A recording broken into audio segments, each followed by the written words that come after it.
Hello viewers, আজকে আপনাদের কিভাবে হাতে থাকা স্মার্টফোনকে একটি কম্পিউটার বানাবেন। হাতে থাকা স্মার্টফোনকে একবারে একটি কম্পিউটারের মতো বানিয়ে ফেলতে পারবেন 1 মিনিটেই। সম্পূর্ণ কম্পিউটার হয়ে যাবে হাতে থাকা স্মার্টফোন। এমন কোনো জিনিস নেই যে কম্পিউটার আছে স্মার্টফোনে নাই, সব কিছুই পাবেন।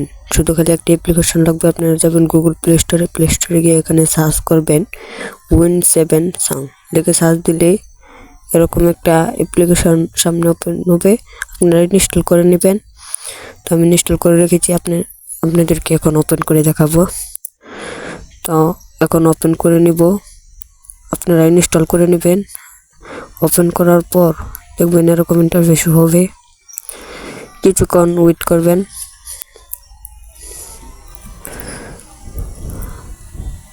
তো ওয়েট করার পর দেখবেন একবারে কম্পিউটারের মতো লকটা অন হবে।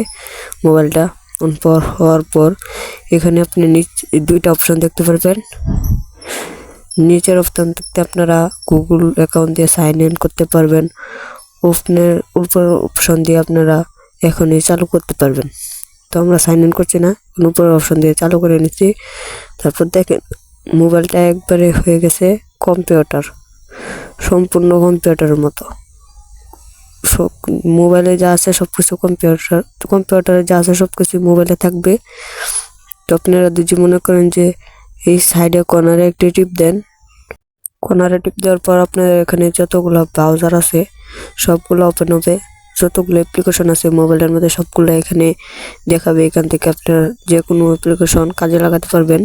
তারপর উপরে এই যে একটা অপশন দেখতে পাচ্ছেন, এখান থেকে আপনাদের মেমোরি মানে আপনাদের মোবাইলের সেটের যে কোনো জিনিস আছে সবকিছু দেখাবে।